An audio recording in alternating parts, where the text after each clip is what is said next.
هلو يلو اللي تشيد ما أنا لشوفه جاب كشل الملك هلو بوشو شادد معنا ملك هشغيزو waa qayb ka mid ah ereyada heesta ay ku luqeeyeen Sharma Boy iyo Salim Kaskey oo ka mid ah fanaaniinta dhalinyarada ah ee hadda shidaya caasimadda Muqdisho. dan ku shaqo male halo yeelo اللي تشيد ما أنا لشوفه جاب كشل الملك هلو بوشو شادد معنا ملك هشغيزو yelkeede maxaa karona heestan ay taabanaysaa qaar ka mid ah ardayda ku dhacday imtixaanka miyaa ku jira jilada heestan iyo muuqaalkeeda aniga aragtideeda ku aadan heestan adigana waad ku dari kartaa aragtidaada adigoo isticmaalaya qaybta hoose ee commentiga dan ku shaqo male halo yeelo اللي تشيد ما أنا لشوفه جاب كشل الملك هلو بوشو شادد معنا ملك هشغيزو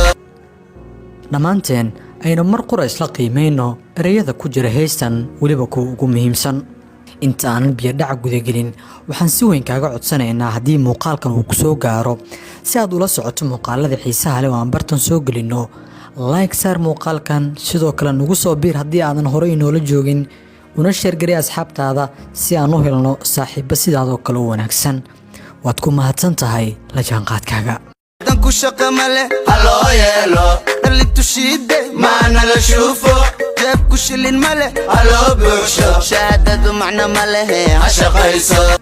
kadib natiijadii leedatay ardayda iskuulada dugsiyada sare ee gobolka Banaadir waxaa jirtay dad badan oo ku aadan sida ay taasi ku suura gashay marka laga cabir qaato natiijada liidato ay heleen tiro badan oo kamid ah ardayda imtixaankaasi gashay waliba ku reer Muqdisho si kaftana dadku waxay u lahaayeen Sharma Boy ayaa u ahaa macallinkooda oo heysiisa ay ku xirnaayeen laakiin taasi fanaanku waa uu beeniyay inkastoo taasi ay iska kaftan tahay oo aysan waxba ka jirin suurtagalnimada Sharma Boy uu gacan weyn uga geystay ardaydan ay imtixaanka ku dhaceen haddana fanaanka shidaya Muqdisho ee Sharma Boy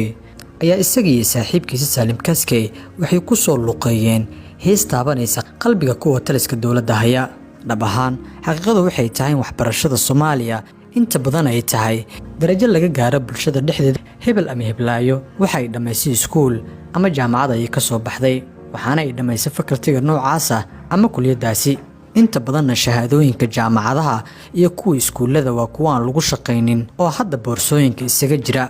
taasi ayaana ah waxa niyad jabka ku keenaya qof walba oo hadda waxbarashada ku jiro dan ku shaqo male halo yeelo اللي تشيد ما أنا لشوفه جاب كشل الملك هلو بوشو شادد معنا ملك هشغيزو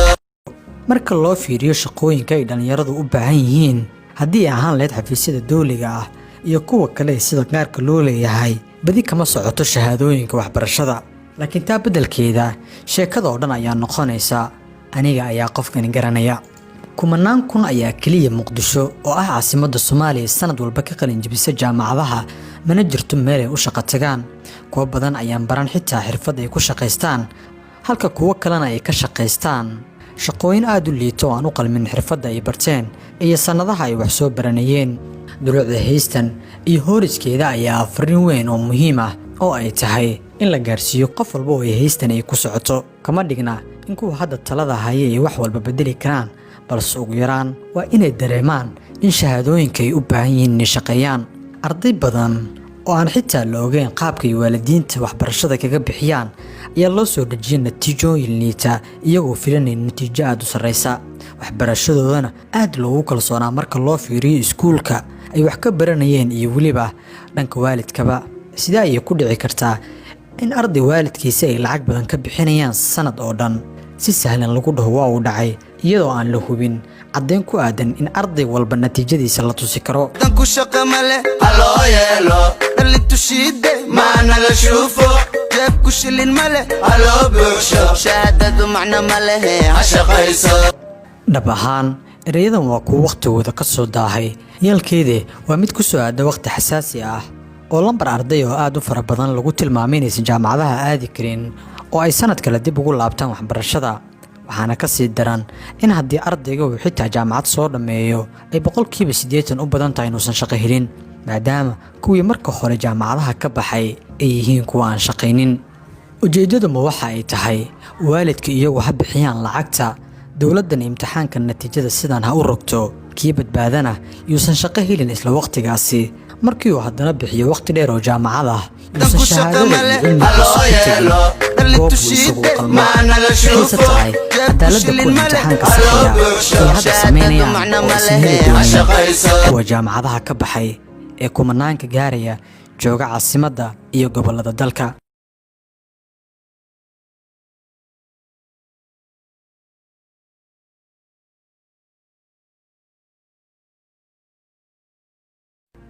adigu sidee kula tahay ereyada heystan? aragti ahaanna sooma aysan ahayn wax loo baahnaa in ugu yaraan ereyadan lagu agdaaro kuwa madaxda ah. ujeedada muuqaalkan aan u sameeyey waa kaliya inaan aragtideeda ka dhiibto sida aan heystan u arko, adiguna aragtidaada waad diiban kartaa. magacaygu waa Shaafici Maxamuud Nuur Shaafiinho. waxaan ku xasuusinayaa inaad muuqaalkan like saarto una share garayso asxaabtaada. waad ku mahadsan tahay.